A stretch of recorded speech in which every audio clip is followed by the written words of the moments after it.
Sejam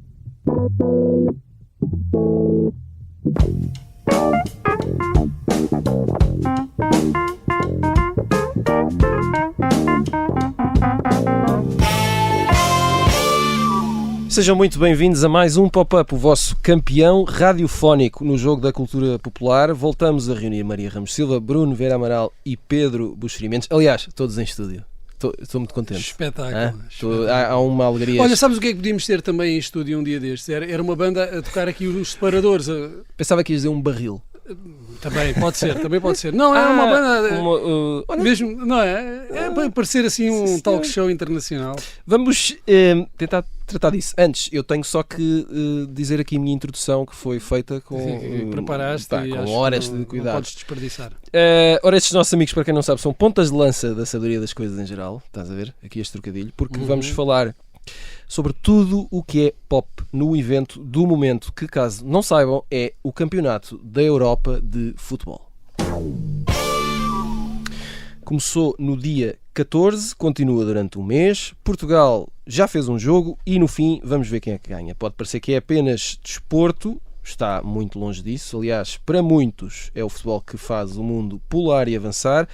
Para nós é pelo menos aqui um ingrediente que nos dá muito jeito para falarmos de cultura popular. É por isso que aqui estamos, é por isso que está aqui a Maria Ramos Silva. É pela Maria que vamos começar. Maria, eu vou dizer isto, é a minha experiência pessoal, mas eu acho que o vasto auditório que nos acompanha também sabe disso, que é reconhecida e admirada a tua dedicação clubística. Não vale a pena falarmos de cores, não estamos nessa parte do ano. A minha questão é, e eu conheço várias pessoas que vivem este dilema, quando existe esta dedicação clubística, muitas vezes, quando chega a altura das seleções, as seleções ficam em plano secundário, terciário, ou se calhar nem ligamos nenhuma. A minha pergunta é, da tua experiência, tu pessoalmente, gostas de ver os campeonatos, gostas de ver a seleção, tens ideia de que as pessoas ferrenhas do seu clube chegam a esta altura e desligam do clube e concentram-se na seleção? Algumas desligam, mas repara, eu acho que há duas coisas que eu prezo especialmente na vida. Uma é a generosidade e outra é o talento. Às vezes até andam de mãos dadas. Começar o programa assim, eu digo-vos uma coisa. E gosto de futebol e, portanto, quando há esse talento no futebol, não consigo imaginar que essa minha inclinação fique pelo meu clube, até porque depois as pessoas também têm outro passatempo, as pessoas que têm essa veia mais clubística, que é seguir o desempenho dos seus jogadores mais promissores ou não, mas depois nas seleções, não é? Nas respectivas seleções. Portanto, há todo um subcampeonato que tu podes gerir e podes seguir ao longo destas semanas. Ou seja, para perceber se o seu clube vence dentro da seleção, sim, não é? se está melhor que o outro e acabas por torcer também. Agora, é assim, eu acho que a seleção é um pouco como, com mais ou menos clubismo, estas fases de europeu ou mesmo de mundial. É como tu imaginares que já almoçaste bem, mas depois de passar 2 horas passas por um sítio com um buffet de canapés e tu nem tens especialmente grande fome, mas aquilo está ali e tu vais picando. Exato. Pronto. E os jogos que vão aparecendo, esta média de 3 jogos por dia, não é? Pelo menos nesta fase, nós vamos vendo, vamos procurando os canais. Vais petiscando, não é? Mas atenção, eu vou petiscando com método, porque dou-me ao trabalho, precisamente porque eu gosto disso, de tomar nota dos jogos mais promissores, que eu julgo que são mais promissores, com as horas, para não me perder, porque depois há muitos canais, não é? A pessoa tem que saber onde é que... Maria, mas... Maria! Vamos lá! Não, mas isto tem esta particularidade, é que muitas vezes, nestas grandes competições, os melhores jogos, alguns dos melhores jogos são os menos promissores. É aqueles que tu dizes, sei lá, Hungria-Eslovénia, que chatice. Tanta coisa que eu tenho para fazer. Pois é, e às vezes são os melhores jogos. E depois é muito desapontante quando perdeste foi das 3 da tarde, que era ótimo, porque estavas à espera das 5. Pronto, mas são coisas da vida. Isso, a vida é feita de escolhas. São aqueles croquetes com muito mau aspecto. De resto, repara, este europeu nasce para mim com um pecado original, sobretudo voltando a essa questão para quem gosta de clubes, é que a maior máquina de fazer golos nos clubes nos últimos tempos está de fora, está de férias em Ibiza. Eu também tenho seguido, portanto estou seguindo o Campeonato da Europa e as férias do Haaland em Ibiza, que também são igualmente interessantes. É um campeonato à parte, mas não é? É estranho, não é? Porque há ali uma série de jogadores da Irlanda, da Suécia, até de Gales. Da Noruega, foi assim. Faz parte, não, eu sei, mas é estranho. O Ian Rush também não caiu, do Liverpool também não caiu. É verdade, sim, é verdade. Mas não deixa de ser estranho, não é? Imaginares que tiveste, para quem segue muito intensivamente os clubes, que têm jogadores que se destacaram imenso e que nesta altura estão a leste da principal prova europeia. A leste do Paraíso? A leste do Paraíso. Por que não?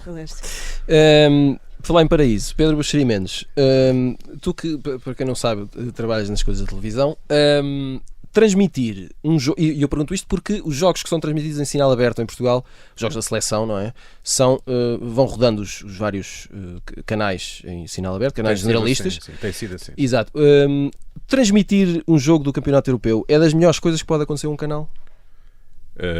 Para quem está à frente da programação, sim. Para quem está nas contas e nas massas e nos... Nem por isso. Olha, estás a ver? A legislação obriga a transmitir eventos de interesse nacional, interesse público, não sei bem como é que se chama isso. E os jogos da seleção portuguesa, portanto, têm obrigatoriamente que ser adquiridos e transmitidos pela RTP. Normalmente é a Sport TV que compra tudo e depois licencia parte à RTP, mas creio que por lei teria sempre que o fazer, licenciar. E também se chegou a um acordo, tem-se chegado a um acordo nos últimos anos em que se divide o bem pelas aldeias, neste caso, cada canal, TVI, SIC e RTP tem direito a um jogo, pelo menos um jogo da seleção, porque normalmente a fase de grupos são 3 jogos, e tem sido feito sim. O jogo transmitido pela SIC foi o programa mais visto do ano 2024, indiscutivelmente. A transmissão de jogos importantes de seleções e de alguns clubes continua a ser um conteúdo que não é possível bater. Eu diria que a seleção portuguesa, desde há uns anos, talvez desde há 20, um bocadinho mais anos, desde os anos 90, da altura do Figo e tal. Quando voltou a participar nas grandes competições. Figos e não sei o quê. Enfim, é a coisa que mais audiência tem em Portugal. Então porquê é que dizes que para quem está nos números não é assim tão bom? Porque é extraordinariamente caro. É muito caro. Há aqui um lado de queremos os jogos, porque nós televisões queremos os jogos porque queremos fazer parte da festa. Investe-se muito. Não é 100% racional ter os jogos. Como não é 100% racional ter os Jogos Olímpicos. Mas é uma coisa que tu não podes dizer que não é? Um canal não pode... É isso que eu estou a dizer. Queres participar da festa, acaba por se potenciar a transmissão através dos patrocinadores e também se tem acesso, ou são uma espécie de pacotes, aliás a palavra é mesmo pacotes, tens acesso aos resumos e depois a autorização a estar lá, a entrevistar e tal, a zona não sei o quê. Zona mista. Exato. E tudo isso faz parte do apelo do jogo de futebol. Mas não fideliza, ou seja, as pessoas não se lembram que canal é que transmitiu há 4 anos o Portugal, ou há 2, ou assim, tem esse lado. Nós estamos habituados em Portugal, e lá está a lei obriga a ter estes grandes eventos em canal aberto, mas vai haver uma altura em que isso vai deixar de acontecer. Vamos ter que pagar, ou as pessoas vão ter que pagar para ver as grandes competições internacionais. Isso é um facto. Muito bem, fica aqui a informação em primeiro. Isto também é um órgão informativo. Bruno Vera Amaral, é uma pergunta muito difícil. Porquê é que tu segues o Euro? É porque é um grande espetáculo? É porque queres ver Portugal a ganhar? É porque queres descobrir jogadores que não conheces? É porque és viciado ou porque nem sequer pensas muito nisso? É um bocadinho de tudo. E, sim, sou viciado. Não resisto a ver jogos nesta altura. Porque... Se tu puderes, vês os jogos todos? Se puder, vejo. Aliás, tenho visto. Fica aqui a resposta. Tenho visto. Às vezes uma pessoa depois distrai-se e deixa de ver aquilo que está a acontecer. Às vezes distrai-se e trata das responsabilidades. Não, porque é difícil manteres a concentração, estar a ver 3 jogos por dia e estar sempre concentrado naquilo que está a passar em campo. De repente, já me aconteceu neste campeonato da Europa, estar a ver o jogo e de repente a perceber-me que uma equipa marcou o golo, porque entretanto estava distraído a pensar noutra coisa qualquer. Mas sim, acho que é um bocadinho de vício, porque de repente os nossos dias ficam preenchidos. Esta coisa de teres 3 jogos durante o dia é fantástico. Dá uma sensação de plenitude, de mesa farta, abundante. É Natal. Que uma pessoa depois fica a ressacar quando de repente passas para a fase. Mas depois tens os Jogos Olímpicos, que é uma coisa. Ora, no outro dia, isto foi há 2 semanas, foram os campeonatos da Europa de atletismo. Eu estive a ver aquilo de seguida, entre as 6 da tarde, 7 da tarde até ao fim da noite, até às 10. 10 da noite, estive a ver aquelas provas de 3.000 metros de obstáculos, não interessa se estão lá portugueses ou não, e portanto já é um aperitivo para os Jogos Olímpicos. Mas em relação ao Euro, tu disseste uma coisa que é verdade, é a descoberta, muitas vezes a descoberta de jogadores que passam, que não são captados pelo radar, cada vez há menos, porque há uma grande saturação, uma grande sobreexposição de jogadores, há muito acesso a todos os campeonatos da Europa, todos os campeonatos nacionais. É muito difícil os jogadores hoje não serem conhecidos, mas ainda acontece. Eu ontem estava a ver o jogo da Alemanha-Hungria, e há um jogador húngaro que é o Salai, acho que era o Salai, estava a fazer uma grande exibição. Não olhes para mim. Acho que joga no Mainz da Alemanha, e são ainda jogadores que estão um bocadinho fora do radar e que aproveitam também estes momentos para se dar a conhecer, ou para se dar a conhecer mais. E depois, claro, também é o reencontro com as grandes estrelas e ver como é que elas se comportam num ambiente competitivo diferente daquele Mas há uma coisa interessante que há nos clubes. Deixa-me só dizer uma coisa. Nos últimos anos, muito por causa da internet e da concorrência de televisões, este tipo de competições, sobretudo quando as nossas seleções estão lá, portanto as nossas, os espanhóis será espanhol, os franceses será francesa, é um pouco como os alimentos para os porcos, comem tudo, não é? Tu reparas que ultimamente, não sei se tu não reparas que não gostas de futebol, mas não é bem assim. Mas nós temos tantos canais de notícias que os mesmos têm que competem, não é? E os repórteres estão constantemente a perguntar prognósticos às pessoas que passam. Portanto, os pobres portugueses da Alemanha que estão lá a saudar a seleção e que então de onde é que veio? Vi não sei o quê. Qual é o prognóstico? E a pessoa acho que vamos ganhar de 2-0, não sei. E quem é que vai marcar? E depois, se a pessoa comete o erro de não dizer o nome do Ronaldo, segue-se outra pergunta que é: então e o Ronaldo? Tornou-se óbvio, evidente e natural que os próprios jornalistas torçam pela seleção e tenham que se manifestar empolgados. Sim, a isenção desaparece. Pronto, eu acho isso engraçado. Já achei criticável. Hoje, mais velho e mais sábio e mais distante, acho apenas engraçado. E mais paciente. Mas sobretudo, cria-se uma espécie de excitação. Quer dizer, que é um pouco estranho, é um pouco bizarro, porque se tem repetido de cada vez que a seleção, e como a seleção não falhou nenhuma grande competição, é uma das poucas seleções mundiais. Desde 98, ou seja, desde 2000. Desde que começou a ir, nunca falhou nenhuma. Não há muitas seleções no mundo a terem conseguido sempre ir ao Mundial e ao Europeu.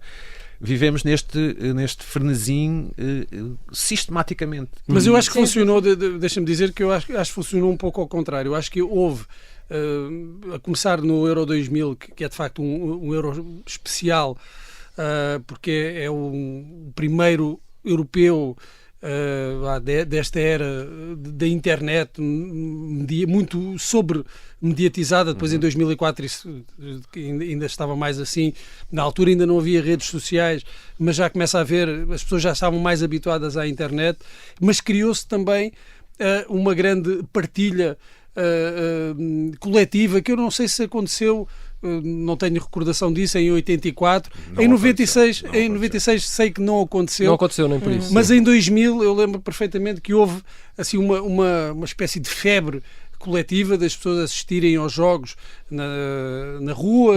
Esse é o europeu do Abel Xavier, não é? É o europeu do Abel Xavier. Eu acho que esse europeu marca aqui uma fronteira, e depois as televisões começam a aproveitar, percebem que existe esse mercado, esse clima de euforia, e depois começam a arranjar mecanismos para alimentar esse clima, o que resulta não só nessas entrevistas e naqueles grandes espaços de pré-comentário para encher um bocado e acompanhar o autocarro e essas coisas todas, mas também depois dos jogos, porque se tens o pedido do prognóstico, depois tens à porta do estádio a avaliação do resultado. Então, claro. As pessoas comuns. E há uma coisa muito interessante. O Pedro há pouco falava da televisão e de razão, não é? Ou do racional de transmitir isto. E de facto, se pensarmos, nós vivemos num mundo, quer dizer, eu pelo menos já cresci numa ideia de Europa sem fronteiras, não é? Que já não é preciso mostrar o cartão ou o passaporte para circular.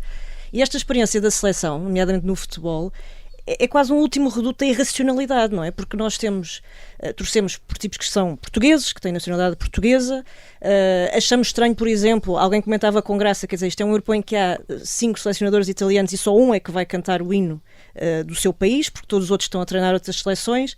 E, portanto, parece que nós, de facto, temos aí essa experiência absolutamente irracional, não é? Em que, de repente, vivemos nesse fervilhar, sentimos mal se ficamos à parte dessa participação da festa. O futebol que puxou, os portugueses, porque nós também temos assistido ultimamente ao frenesim com o Festival da Eurovisão, muito porque o Salvador Sobral ganhou. Exato.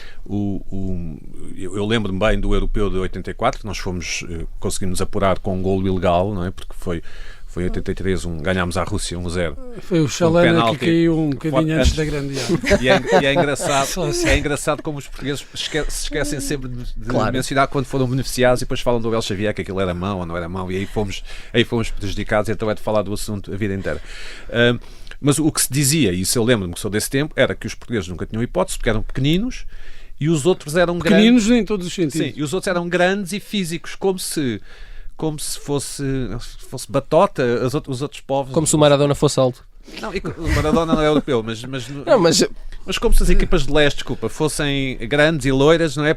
E como se isso fosse pronto, era batota, nós éramos pequeninos e tínhamos bigode, e então nunca tínhamos hipótese. E é só aqui, começa com o Carlos Queiroz em 89, que ganha o Mundial de Júnior, inesperadamente, ninguém ligou devido àquilo, que foi na Arábia Saudita. Eu lembro-me de ver os jogos, porque enfim, nessa altura não tinha já se ligou a alguma coisa. Não, ligou-se quando se trouxe o caneco, não é? Quando começámos a ir às finais, à medida que fomos avançando, lembro-me bem de ver os jogos, eu tinha 11 anos na altura. Esquisitos, não é? À meia da tarde. Sim. E acho que era uma daquelas seleções que o avançado tinha o número 13 e sorteava os números, não é? E pronto, esta nossa longa história com o futebol. E é também há uma correspondência entre a afirmação de Portugal como um país do primeiro mundo, digamos assim, e um país rico e que faz parte da União Europeia, com a progressão do futebol. E isso é interessante analisar isso sobre esse prisma. Para as pessoas que não gostam de futebol, é uma das... Quer dizer, o Ronaldo e o Mourinho são portugueses que nós podemos citar em qualquer parte do mundo, sobretudo o Ronaldo, que toda a gente os conhece. Se estamos no Vanuatu, ou no Nepal, ou no Papua Nova Guiné, alguém saberá quem é esse nosso compatriota. Mas deixa-me só acrescentar aqui uma coisa em relação ao que a Maria estava a dizer, isto de não existir fronteiras. É curioso, no outro dia estava aqui a rever os plantéis completos de todas as equipas que foram participando nos diferentes Euros, e tu tens a lista dos jogadores e tens a bandeirinha à frente, correspondente ao país em que jogavam, ou seja, no clube em que jogavam.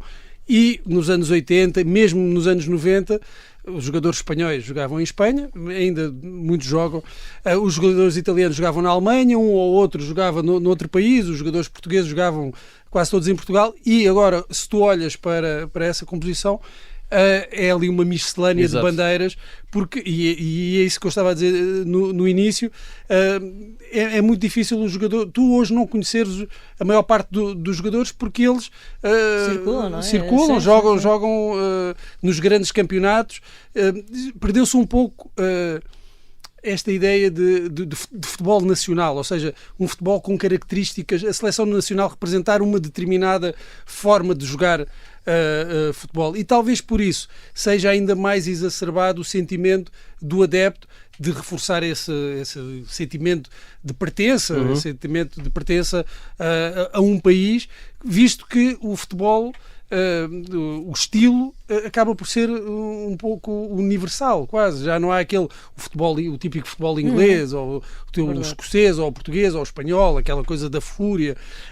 Perdeu-se um pouco, esbateram-se um pouco essas diferenças, o que leva a que haja um maior investimento emocional na questão nacional. Muito bem, chegámos aqui. Olha, vamos fazer um intervalo, como no futebol, já viram? Tem muita graça. É a final da primeira parte do Pop-Up. Voltamos depois de um curto intervalo. Até já.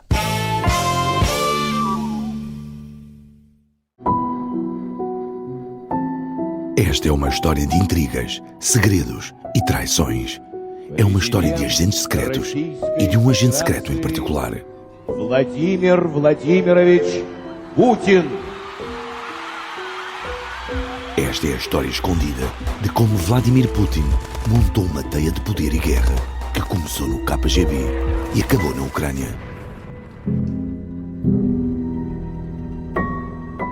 Um espião no Kremlin é uma série para ouvir em 6 episódios e faz parte dos Podcast Plus do Observador.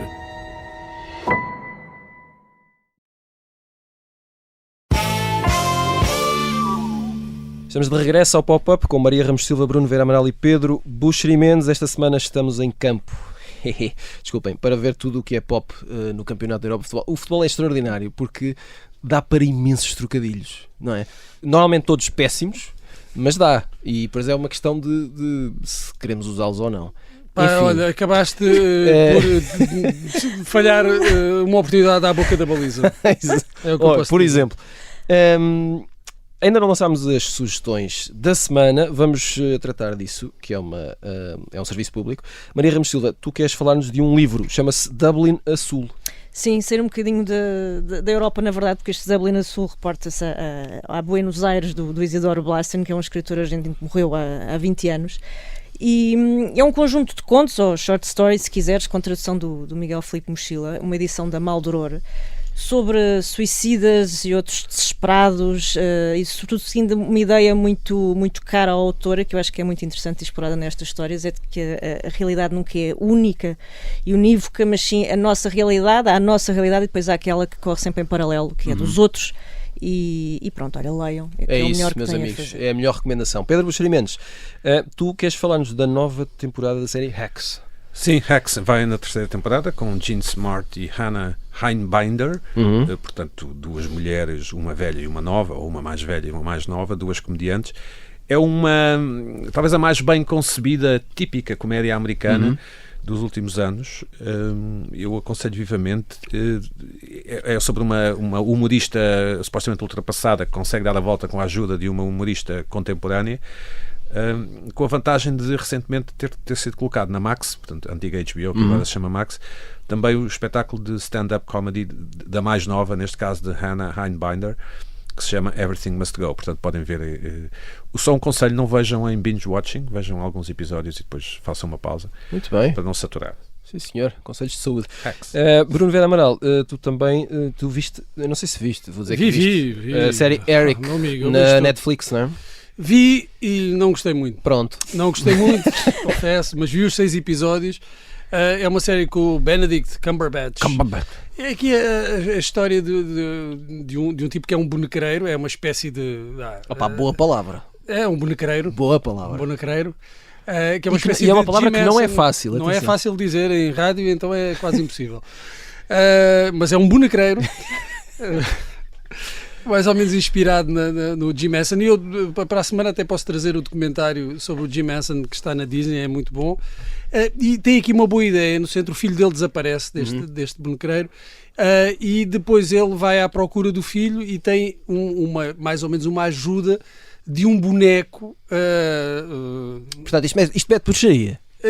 Mete aqui um bocadinho de imaginação, Ok. e um bocadinho de alucinações, que é um boneco que o filho desenhou para ele pôr no programa. Ele tem um programa tipo Rua Sésamo. Exato. E na cabeça dele ganha vida. Ganha vida na cabeça do pai. Que o vai atormentando e acompanhando nesta busca pelo filho. E esta ideia é extraordinária, é excelente. O Benedict Cumberbatch está muito bem. É um rapaz que sabe. Mas eu acho que depois a ideia é desperdiçada. A relação entre pai e filho não está bem explicada, e também o motivo do desaparecimento depois também não é bem explicado. E há uma série de narrativas ali paralelas que, em vez de darem corpo, darem... É baseada num caso real, desculpa. Baseada num caso real, a série. E é péssima. Pois, eu não sabia que era baseado num caso real, mas tem ali, como eu estava a dizer, uma série de narrativas paralelas que, em vez de darem força, porque normalmente tens essas histórias paralelas, Exato. para dar ali um bocadinho de densidade, músculo à coisa, densidade à narrativa, tem um efeito contrário. Dispersam, são más, são péssimas. Pronto, há ali um bocadinho Caem do céu, do wokeismo, mas isso já temos de nos habituar a isso. E foi um bocadinho uma desilusão, porque eu acho que a ideia sobretudo aquela ideia do boneco a acompanhar o pai, a personagem do Benedict Cumberbatch é extraordinária e acho que são os melhores momentos da série. De resto foi uma desilusão, mas eu vi os 6 episódios. Claro, e porque és um profissional. Porque está ali, é de Bordeaux. Exato. E se calhar o europeu ainda não tinha começado. É verdade. Não, e estava com Covid. Ah, muito bem. Tiveste Covid? Tive Covid. Bom, pela segunda vez. Imagina, realmente, tu não merecias. Mas ainda faz o teste. Por acaso fiz, só porque descargo de consciência. A mulher obrigou-te. Não. Os miúdos tinham estado, isto agora não interessa nada, mas foi assim, os miúdos tinham estado, não tínhamos feito teste. Agora quero fazer um teste, quero enfiar uma zaragatoa no nariz. Bora lá. Muito bem. Bom, vamos voltar ao futebol. Maria Ramos Silva, num episódio não muito longínquo deste programa, que já tem algum historial, falávamos de desportistas, desporto na televisão, desportistas como estrelas pop, e eu queria perguntar-te se há nomes populares neste europeu, se há estrelas e, sobretudo, se ainda estamos na idade de Cristiano Ronaldo popstar, ou se isso já acabou. Bom, primeiro acho que ainda é cedo. Eu não tenho visto os jogos todos, não tenho seguido com a atenção e a fidelidade do Bruno, mas acho que ainda é cedo para nos comprometermos já com um nome que vai marcar o torneio. Agora, eu acho que, quer dizer, o Ronaldo, pelo menos neste jogo, e até aqui, acho que provou que as notícias da morte futebolística eram manifestamente exageradas, não é? Ou pelo menos acho que chega aqui já à casa de partida com um conjunto de recordes e uma marca que isso ninguém lhe vai tirar, e portanto da mesma maneira que nós a certa altura discutíamos se o Ronaldo há 20 anos era o novo Eusébio, e chegámos à conclusão que era meio disparatado estar a tentar fazer essa colagem, porque ele conseguiu consolidar o seu lugar e é o Ronaldo, ponto final. Penso que também não temos essa expectativa de que haja ali um golden boy que de repente arrume completamente o Ronaldo a um canto, não é? Ao ponto de me parecer até precipitado. Eu não sei se era um jornal espanhol que escrevia que isto era a última dança do Ronaldo. Eu nem sei se será, porque eu não sei se daqui a 2 anos não o veremos nos Estados Unidos ou no México ou no Canadá a dar um baile aos miúdos mais novos. E de facto ele já entra como alguém único, não é? Que consegue marcar presença em 6 europeus. 39 anos, não é? Sim, é sobretudo impressionante para quem o acompanhou. Imagina, eu tive a sorte de o ver jogar no Estádio da Luz há 20 anos, precisamente nesse Euro, e nesse jogo incrível que foi o Portugal-Inglaterra, que eu penso que até hoje vai ser difícil bater os níveis de emoção e de comoção para quem lá teve. O estádio abanava literalmente. E é impressionante o caminho que ele faz, não é? E a forma como depois ocupa o terreno, não só tecnicamente, mas também do ponto de vista motivacional. Há ali gestos em que o Ronaldo se desdobra de apoio e de passagem de testemunho e de uma forma que é de facto de liderança, que é difícil tu encontrares alguém que o substitua, não é? E é preciso dizer que ele entrou para este europeu, vamos ver como é que lhe vai correr dentro de campo, mas entrou para este europeu com num estado mental, emocional, motivacional muito diferente do Mundial de 2022, em que se percebia que havia ali qualquer coisa que não estava bem. Isto independentemente depois de como as coisas possam ou não correr em campo, mas parece-me quase uma pessoa diferente, pelo menos no estado de espírito em relação àquele Mundial. Uma coisa que foi pouco referida é que tanto Pep, que já tem mais de 40 anos, como o Ronaldo jogaram o jogo todo, jogaram portanto 97 minutos, 98. Pep tem 41, não é? Sim, 41 é o mais velho de sempre em europeus. Isso, quando eu era miúdo, um jogador com 28 anos era um jogador velho, em final de carreira já. Exato.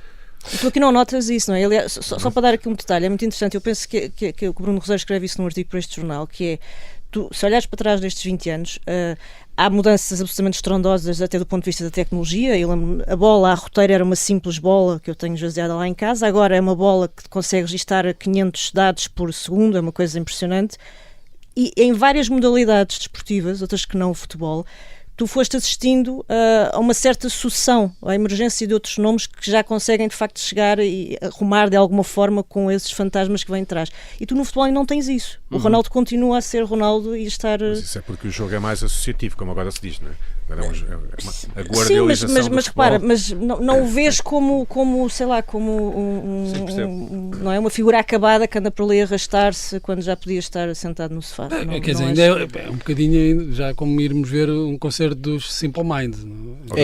Ou dos Scorpions. Não, mas vais, não é? Mas tu vais. Bom, eu tenho aqui duas perguntas aqui para os nossos amigos. Deixa-me só dizer que eu acho que vai de encontro ao que me vais perguntar. Eu já não gosto muito de europeus e de mundiais e nunca pensei dizer isto. Quer dizer, se me tivessem perguntado à minha versão jovem, só uma vez iria não gostar muito. E tem a ver com o facto de o futebol hoje ser muito mais homogéneo. Houve um tempo em que um defesa central se parecia com um defesa central, e um avançado se parecia com um avançado, e um lateral se parecia com um lateral, em que os guarda-redes tinham umas camisolas mais garridas e mais exóticas. Jorge Campos. Sim, que também era avançado, não é? E hoje nós fechamos os olhos. Pois, também era. E hoje nós fechamos os olhos e não conseguimos dizer de que cor é que vestiu o nosso guarda-redes ou o inglês. É isso que queres dizer quando me dizias antes do programa que já não há personagens? É menos sim, pop, não é? Sim. Já não há jogadores que jogam de meias em baixo, já não há jogadores manhosos e sobretudo, o jogo agora é tão bom e tão sofisticado que já não há pausas. Portanto, tu, espectador, já não tens... É uma partida da PlayStation. Não, antigamente os tipos rebolavam no chão e agora mesmo que agora rebolem não é bem a mesma coisa. Havia confusões, havia molhadas, e depois havia uma espécie de pausa e era como se começasse um outro acto, não é? Outro ato. O Mourinho fazia muito isso quando estava com o Real Madrid a tentar combater o Barcelona do Guardiola.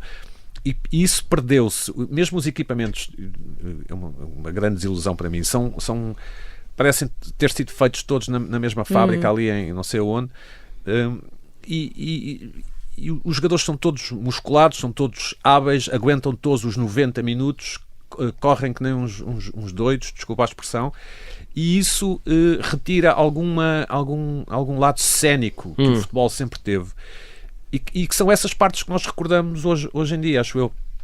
Nós quando falamos do Mundial do Maradona, do México e tal, recordamos a trapaça, o gol com a mão e aquele gol em que ele driblou meia equipa e agora eu não sei se me vou lembrar de alguma coisa deste Euro 2024. É como se não houvesse ficção, não é? O trama ali. Exatamente, falta, no fundo é isso, se calhar é isso mesmo, falta guião, ou seja, heróis, vilões, etc, pelo meio. Eu tenho a ideia que isso se perdeu um pouco. Mas é curioso porque tu falas aí de coisas que em princípio não são boas para o futebol, não é? Tu falas de já não há, tiram-se para o chão a fazer ronha, não sei o quê, não há escaramuças, o jogo é demasiado bom. Sim, o VAR que vai dar justiça ao futebol, exato. Não é? Portanto, em princípio, ganharão ou vencerão. Mas tira o drama. E tira a sensação de injustiça a que te podes agarrar. Exato.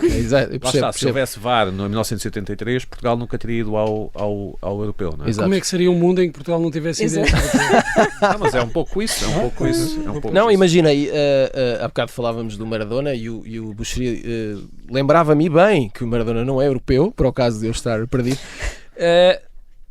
A mão de Deus, se houvesse VAR, como é que tinha sido? Tinha sido anulado, claro. E como é que nós vivíamos sem essa história? Não, porque agora tu tens mas o endeusamento de Maradona também vive dessas coisas. Houve um gol anulado, agora já estou aqui a tentar pensar qual foi a equipa, mas há um gol anulado a uma equipa porque o jogador, a meio da jogada, aliás foi à Bélgica, o jogador no início da jogada dá-lhe um ligeiro toque com a mão. E como é que aquilo é visto? Não é em vídeo.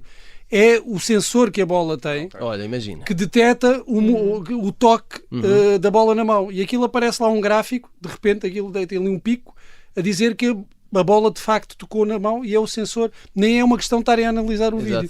Portanto, o gol teria sido anulado. E meus amigos... Certamente os campeonatos portugueses dos anos 80, se houvesse VAR, teriam tido outros outcomes. Mas fica aqui a nota. O clubismo a entrar neste programa. O ser humano, de facto, alimenta-se da falha, não é? Isto aqui está feito cada vez mais para eliminar a possibilidade de... Sim. Eu tinha aqui, só mais esta nota, desculpa interromper e estar aqui. Já não há árbitros gordos. Nós somos de um tempo em que havia árbitros gordos, não é? E que arbitravam até aos 50 anos. Não, agora o que tens é árbitros musculados. Exatamente. Outro dia extremamente tonificados. Houve um jogo no outro dia que estava uma pessoa no público, na bancada, no europeu, com um cartaz que dizia árbitro, dá-me a tua t-shirt. Que é uma coisa extraordinária. acho que temos tempo aqui para mais uma pergunta sobre esta. É a última, universo. Não é? Bruno, o Pedro falava de não existir personagens. Tu dizias que já não existem heróis. Eu não sei se é bem a mesma coisa ou se é outra.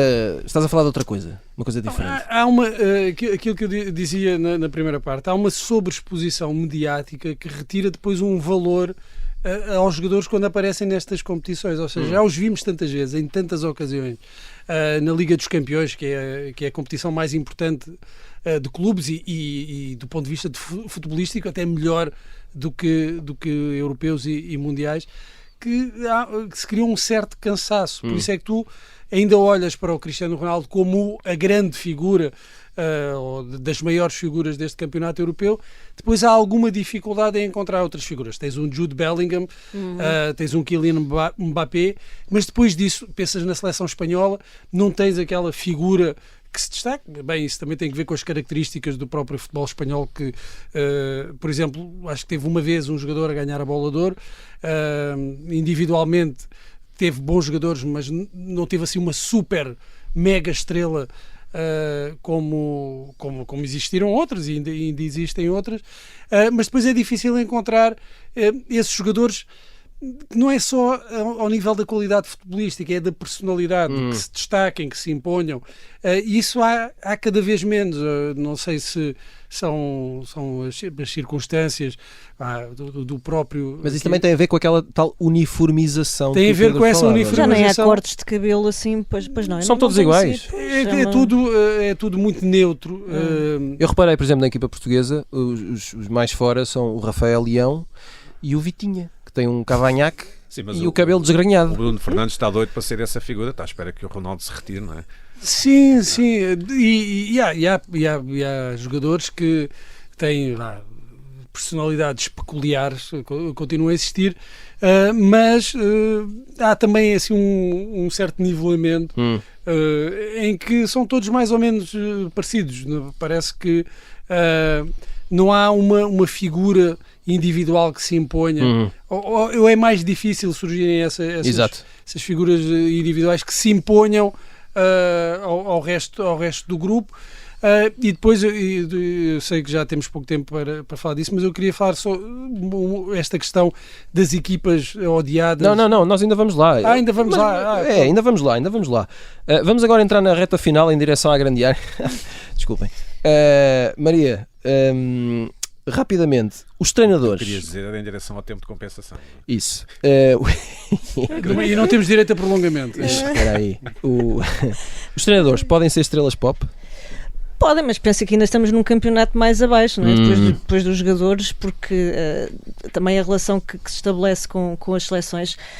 Enfim, tu tens aqueles veteranos no comando, não é? Provavelmente, eu acho que o Deschamps é o que está há mais tempo, não é? Há 10 ou 11 anos. Está há 12, acho que é desde 2012. Sim. Mas depois todos os restos tens assim uma série de estreantes, pessoas que estão há 8, 9 meses, 10 meses, quer dizer, é assim uma relação meio... Não há também essa ligação, essa eternização, se quiseres, não é? Essa cumplicidade entre a figura do treinador, do selecionador e os jogadores. Ou seja, é bem possível, mas não é esse o campeonato que estamos a viver este ano, não é? Não é, mas repara, tudo muda muito rapidamente, claro. Não é? Nós em 2016 também não estávamos à espera, se dissessem no início que tudo vai ser resolvido com um gol do Éder naquelas circunstâncias, não é? E acabaste por ter uma espécie de herói improvável. Sim, foi uma das grandes histórias. Deixa-me só dizer em relação aos treinadores, há alguns hoje, sobretudo ao nível das seleções, que são uma espécie de burocratas internacionais do futebol. O Roberto Martínez é um exemplo desse. Exatamente, é um tipo que é um funcionário. É um funcionário. Esteve a treinar a seleção belga, ele é espanhol, já treinou em Inglaterra, aliás a carreira dele é feita inicialmente em Inglaterra, depois vai treinar a seleção belga. Parece a forma como tu recrutas, sei lá, o CEO da TAP ou de uma grande empresa. Então vamos lá ver aqui o que é que o senhor, qual é a sua motivação para este cargo, onde é que se imagina daqui a 5 anos, e contratámos o Roberto Martínez e todos eles ou muitos deles têm estas características. Depois há uns que saem um bocadinho fora da caixa, sobretudo depois daquelas seleções mais desconhecidas e que ainda dão algum colorido nos mundiais. Ainda vemos muito dessas personagens. Estou a lembrar-me aqui de um treinador mexicano que era muito exuberante nos festejos na linha lateral, mas também nos treinadores tens perdido cada vez mais esse lado extravagante. Amigo Pedro, amigo Bruno, 1 minuto para cada um. Pedro, as coleções de cromos destas grandes competições, houve agora aqui umas mudanças, não é? Nesta coisa dos cromos, na indústria dos cromos. Sim, a Panini perdeu o contrato, tinha há 440 milhões de anos. Exato. E agora é uma empresa americana chamada Topps, que estão a tentar que nós, europeus, tenhamos a mesma relação com os cromos, como vemos nos filmes americanos, que há sempre um cromo que vale não sei quantos milhões, mas há aí umas polémicas na coleção atual. Não está, por exemplo, o Mbappé, não estão outros jogadores, porque não sei o quê, tem um contrato com a Panini, licenciamentos. Exatamente. Isto também, os cromos é uma outra realidade, porque agora há a internet para os trocar, não é? E para... Já não se vive da mesma maneira. Era um clássico, de facto, fazer a coleção de cromos. O papelinho com os números riscados. Exatamente, e depois havia sempre um pai ou uma mãe que iam ao Recio comprar, Exato. não sei nas outras regiões do país onde seria, mas nas feiras. Sim, os cromos. Ainda fazes coleção? Não, há muitos anos não faço coleção. Parece dinheiro deitado à rua, mas pronto. Exato. Bruno, rapidamente, a última palavra é tua. Seleções mais amadas e seleções mais odiadas? Mais odiada é a seleção portuguesa, é das mais odiadas. Isto é um fenómeno, é verdade. Não sabia. Isto é um fenómeno inacreditável, porque nós sempre nos habituámos a ser a seleção queridinha, a seleção queriducha destas competições. Os fofos. Em 96 e 2000, a seleção que jogava o futebol mais bonito, a melhor seleção, o melhor futebol sem balizas, essas coisas todas. E eu creio que há um momento de viragem, em 2004, quando chegámos à final com a Grécia, em que as coisas se invertem. E depois há também aqui a emergência de algumas figuras que são polarizadoras, desde logo o Cristiano Ronaldo, mas também o Pepe e outras figuras do futebol português que geram uma grande resistência. E depois há outra coisa, Portugal começou a ganhar. Pois, isso é uma chatice. E isso deixas logo de ser isso é como as bandas quando chegam ao mainstream, não é? Mas curiosamente, havia seleções que eram muito detestadas aqui há uns anos, como a Alemanha, e a Itália, que era sempre a seleção cínica, que praticava um futebol defensivo e chato, e depois ganhava, e que hoje são seleções estranhamente amáveis. As pessoas gostam da seleção da Alemanha, as pessoas gostam do futebol da seleção italiana e cada vez estão mais contra os portugueses. Olha, o Tiago disse que gostava muito das camisolas da Alemanha. Eu gosto da Alemanha porque as camisolas por norma eu vestia. E portanto é um critério como outros qualquer. Eu também gosto muito das camisolas da Alemanha. Espero que alguém me acompanhe. Não as castanhas, mas... Não, aquelas brancas com... Enfim. Meus amigos, convivos, é assim que se diz no futebolês. É? Convivos. Convivos amarelos e encarnados, não é? E pretos. Bom, há jogos que vêm aí, chegamos ao final de mais um pop-up. Voltamos na próxima semana. Até lá.